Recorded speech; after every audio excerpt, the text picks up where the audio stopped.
Boas práticas na produção de mel. Conheça os cuidados básicos que o apicultor deve tomar para garantir a qualidade do produto. Mais saúde para as abelhas. Projeto de pesquisa da IPAGRE busca entender a ocorrência, tratamento e prevenção das duas principais doenças na apicultura. Solução ambiental na piscicultura. Veja como os resíduos de peixe são desidratados e passam a fazer parte de ração de ótima qualidade nutricional.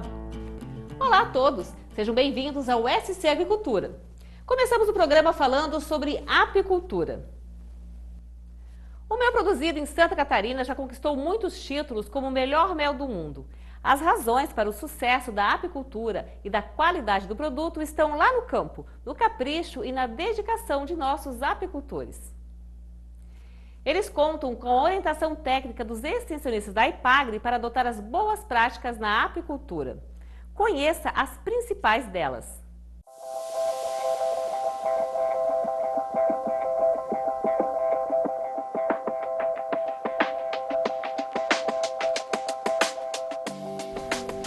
Olá pessoal, meu nome é Mirko Frio, eu sou extensionista rural da IPAGRE e também gerente da Gerência Regional aqui de Palmitos. E a dica IPAGRE de hoje é sobre a questão das boas práticas apícolas. Quando a gente fala em qualidade, em boas práticas, essas boas práticas não são apenas lá dentro da casa de extração.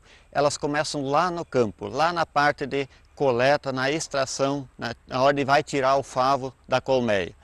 Para iniciar, nós temos que ter um equipamento adequado. O nosso EPI que a gente está vendo aqui, que todo apicultor conhece. E um EPI tem que ser específico, por exemplo, para a colheita, porque nós vamos estar mexendo com alimentos. Então, em função disso, também nós temos que ter um equipamento adequado para a gente trabalhar lá. Um outro cuidado importante que temos que ter lá é a questão da fumaça. Tem que ser uma fumaça adequada, que não vai contaminar o nosso mel. Bom, o pessoal acabou de chegar, né, com a coleta do mel, né? Então a proteção aqui.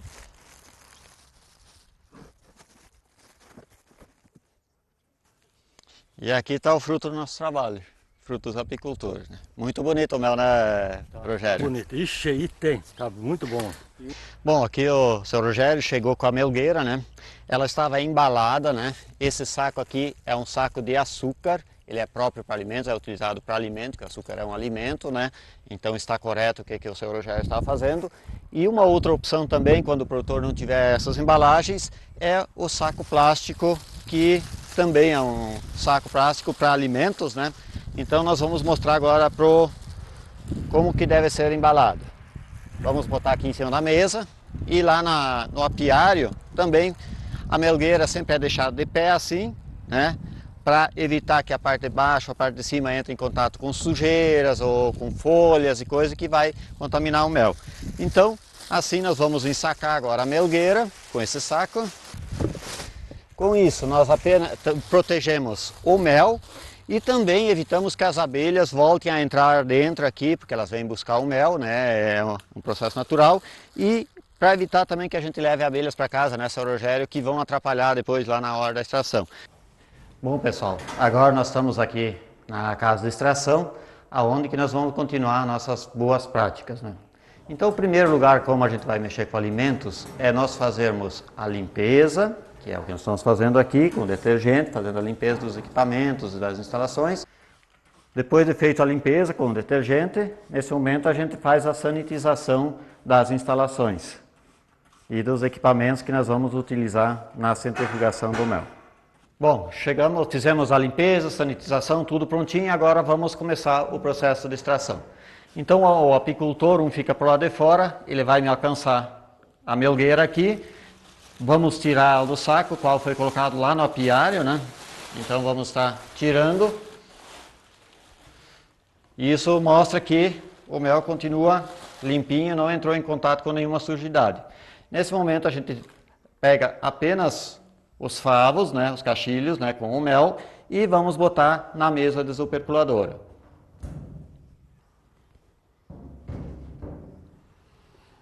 Nesse momento nós vamos começar a fazer a desoperculação, que é abrir os alvéolos para depois fazer a centrifugação para tirar o mel. Que ele pode ser feito com uma faca ou com o garfo desoperculador. Em maiores quantidades, já tem equipamentos onde que isso é feito automaticamente. Mas em pequeno produtor, como é a nossa realidade aqui, então nesse caso ela é feita manualmente, com faca ou com o garfo desoperculador.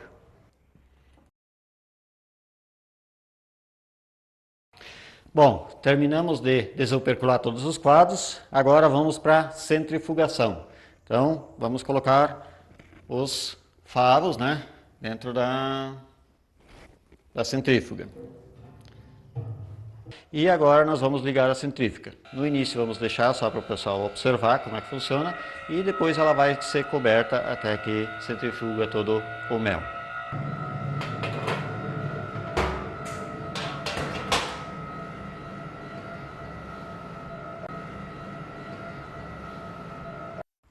Então aqui está o nosso favo, onde que nós tiramos todo o mel, que deve ter dado em torno de 1,3 kg a 1,4 kg de mel, que foi tirado daqui desse favo, né? E assim nós encerramos a nossa dica de hoje, de boas práticas. Então, só lembrando, importante cuidados tanto na extração, lá na caixa, na colmeia, no transporte e ter um local adequado para nós fazermos a extração do mel. Então aqui nós vimos os equipamentos, os cuidados todos que devem ser tomados em todas as etapas de manipulação do mel. E assim nós vamos atingir o nosso objetivo, que é levar o mel com a mesma qualidade que nós tiramos ele lá da colmeia até a mesa do consumidor.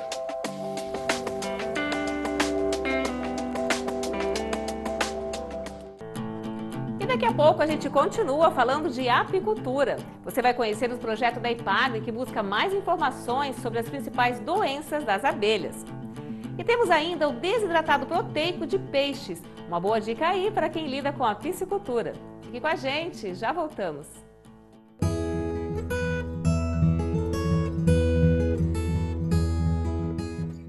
Mostramos recentemente aqui no programa o monitoramento online das colmeias, uma ação inovadora de controle da população de abelhas em Santa Catarina. Agora você vai ver como pesquisadores e extensionistas da IPAGRE estão atuando de forma conjunta em um novo projeto que estuda a sanidade das abelhas. Uma união entre campo e laboratório para entender melhor a ocorrência das principais doenças na apicultura.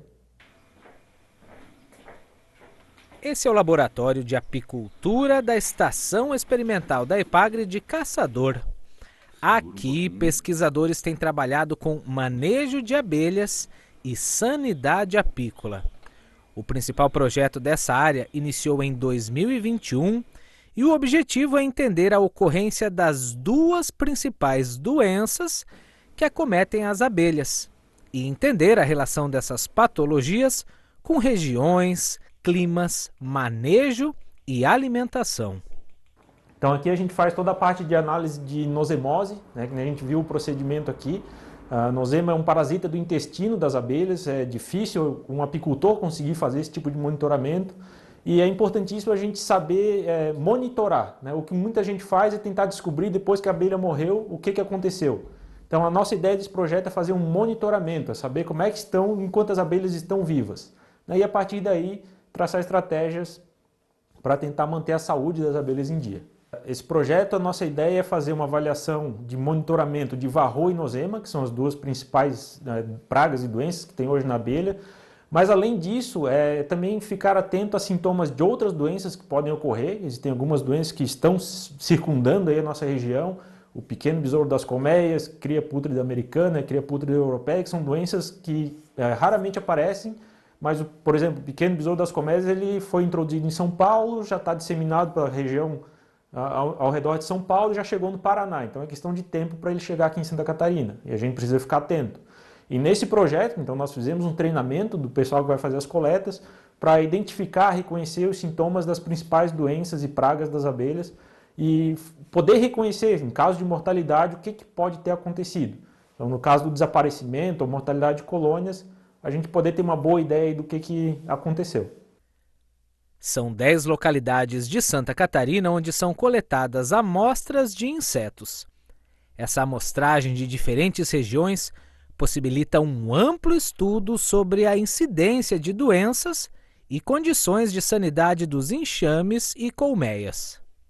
Então a gente tem esse projeto que iniciou o ano passado, então é um projeto bastante grande, ele envolve 10 locais de coleta de amostras de abelhas, envolve então os extensionistas que estão nesses locais aí, então é uma grande parceria entre a pesquisa e a extensão. A gente está conseguindo coletar amostras de diferentes regiões do estado, então são regiões com climas diferentes, microclimas diferentes, e tudo isso vai fazer com que o comportamento das abelhas seja diferente.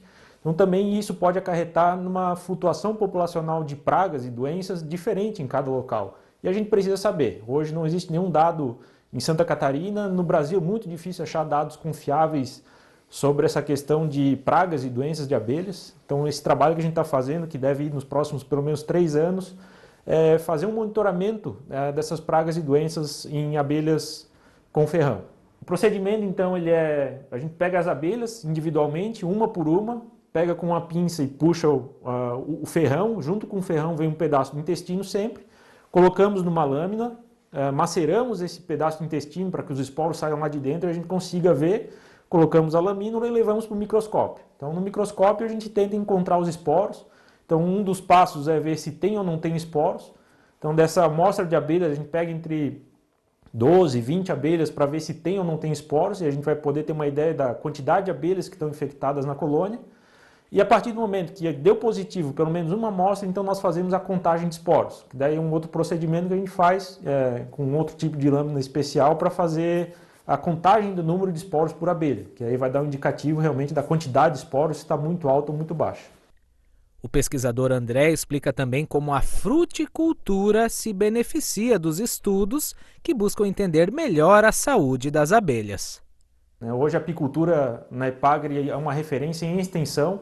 A gente tem uma equipe de extensão extremamente capacitada, com muitos técnicos atuando aí muito forte na área de extensão rural, mas a pesquisa está crescendo aos poucos, né? Então a gente está dando mais tempo, né? Tomando mais tempo das nossas atividades com pesquisa em apicultura.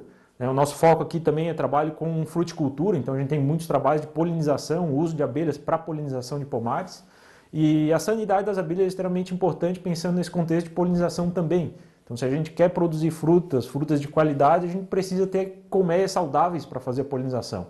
Então, esse trabalho aqui também ele é feito em colmeias que vão fazer polinização dos pomares. A gente também faz essa avaliação antes das abelhas irem para os pomares e na volta dos pomares, para a gente saber como a polinização, o uso de fungicidas na época da floração interfere também na sanidade das abelhas. Abelhas saudáveis, mais mel e de melhor qualidade. Com os resultados do projeto, o que já é considerado o melhor mel do mundo tende a ficar ainda melhor. A gente extrapola o que usa na abelha no gado. Então, se a gente tem, por exemplo, uma vaca de leite saudável, ela vai produzir mais leite. Se a gente tem colmeias com enxames saudáveis, a gente vai produzir mais mel consequentemente. Então, realmente é um projeto bastante importante. Outra questão é que nós temos quase a metade do mel produzido em Santa Catarina é mel orgânico. Então, a gente trabalha reconhecendo as doenças para poder fazer o controle dessa doença através de manejo e não com o uso de produtos químicos, remédios e produtos que podem contaminar o mel. Então, se a gente começar a usar, por exemplo, produtos químicos, remédios para tratar as abelhas, como antibióticos, a gente vai ter que começar a concorrer com mel da China, mel da Argentina, que são os 2 principais maiores produtores de mel do mundo. Então, a gente não vai conseguir ser competitivo nesse nicho de mercado. Então, até a questão da união entre a pesquisa e a extensão é fundamental. Sem os extensionistas lá no campo coletando as amostras, a gente não conseguiria fazer essas análises. E sem os pesquisadores fazendo as análises, a gente não teria os resultados. Então é importantíssima esse projeto integrado, pesquisa e extensão, é a cara da Epagre e realmente trazendo resultados muito impactantes para a apicultura e para o sucesso e para que o nosso mel continue sendo reconhecido aí como o melhor mel do mundo e uma produção orgânica bastante considerável.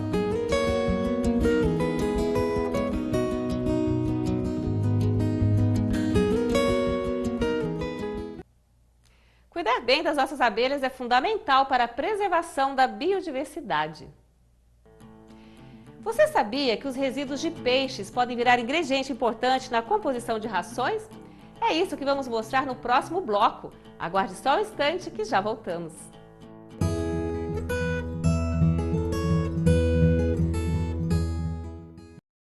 A piscicultura de água doce é uma atividade crescente em Santa Catarina.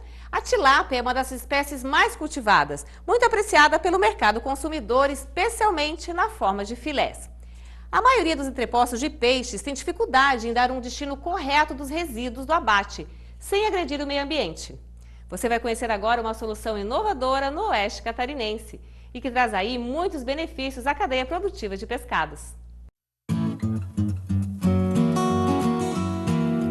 Em 2008, visitamos o frigorífico Pescado Pinhal, em Concórdia, num dia de trabalho intenso, como vem acontecendo até hoje. Diariamente, eles processam os filés de tilápia, mercado que não para de crescer em Santa Catarina. O filé de tilápia é um corte de primeira linha, podemos dizer a parte nobre do peixe. Durante o beneficiamento, praticamente 70% do pescado não são aproveitados e viram resíduos. Qual é o volume de produção do Pescado Pinhal? Hoje a gente trabalha em torno de 1.000 quilos de matéria-prima diária. 1.000 quilos de tilápia, que dá lá em torno de 310 quilos de filé por dia. Produz muita carcaça, né? Isso, produz bastante, são 700 quilos de carcaça diário, né? E isso, há um tempo atrás, era problema para nós, porque a gente não tinha onde pôr e tal, né? Existe uma grande sobra de cada peixe processado dentro de um frigorífico de peixes. A partir desse momento, a gente começou a fazer algumas análises e percebemos que os volumes eram expressivos e que havia uma grande necessidade para esse tipo de público, que eram soluções para transformar um produto que tinha uma qualidade boa, porque saíam de estabelecimentos que tinham uma inspeção municipal, estadual, federal, enfim, e que mesmo com essas boas condições acabavam indo para o meio ambiente muitas vezes, em aterros e assim por diante, ou então eram jogadas nos lagos e assim por diante, na ideia de alimentar os peixes. E isso não é ambientalmente correto e isso causa um impacto ambiental muito grande. Então nós percebemos aí uma grande oportunidade.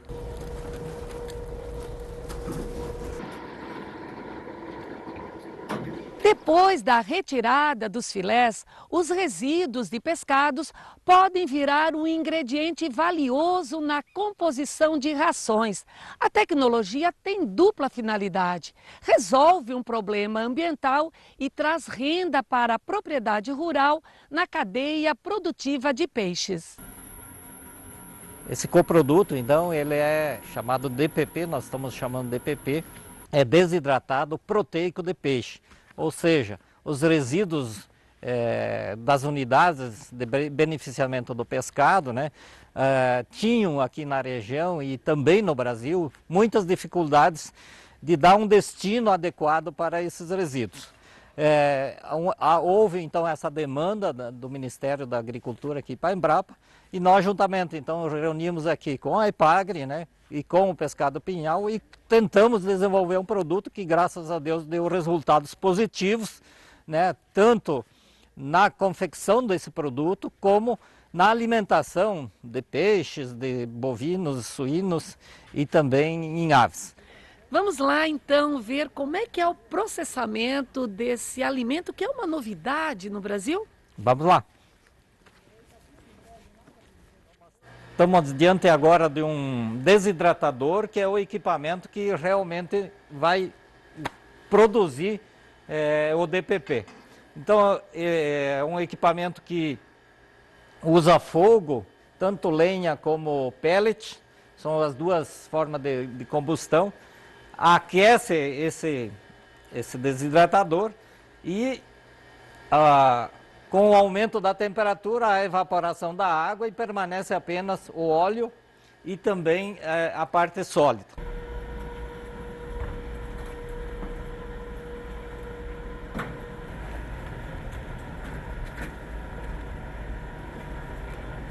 Neste momento nós estamos vendo o desidratador abastecido, então com carcaças de peixes, né, oriundo da filetagem de tilápia.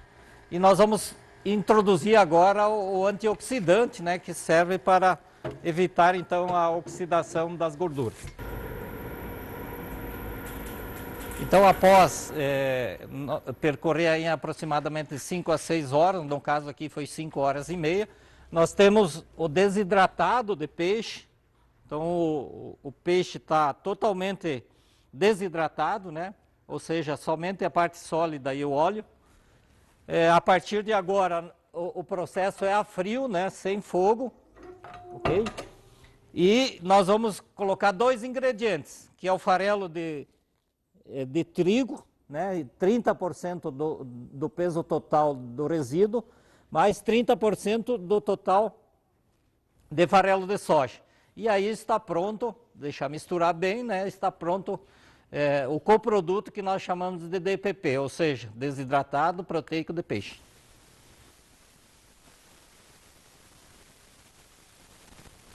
Portanto, eu vou fechar o desidratador. E a partir de agora nós vamos deixar aproximadamente 1 hora girando para que ele misture bem esse produto, né?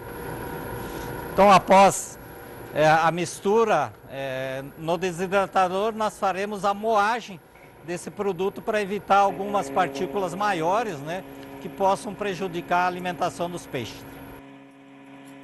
Nós usamos esse produto, inclusive, fizemos em 2 URTs, que é a unidade de referência, 2 propriedades rurais aqui de Concórdia, onde nós comparamos a ração comercial versus o DPP, esse desidratado proteico de pescado. Foi avaliado a conversão alimentar, que é o quilo de ração que é dado para os peixes em relação ao quilo que é produzido, o ganho de peso dia e o custo de produção. E o resultado final, o DPP, é 3 vezes menos custoso do que a ração comercial. Exemplo, enquanto nós tivemos o DPP custando o quilo dessa ração para produzir 1 quilo de peixe, em torno de R$ 2,33 o quilo, as rações comerciais ultrapassaram a R$ 6,00 o quilo. Isso mostra altamente satisfatório na cadeia de produção de peixe para os produtores locais aqui do nosso município e, logicamente, para toda a região. Nós fizemos todos os estudos de valor nutricional e de inocuidade, então nós sabemos que o processo é eficiente no sentido de também eliminar qualquer patógeno. Então o produto final, quando o processo é bem executado, é um produto que tem todas as características necessárias para que seja utilizado como ingrediente para a produção de rações.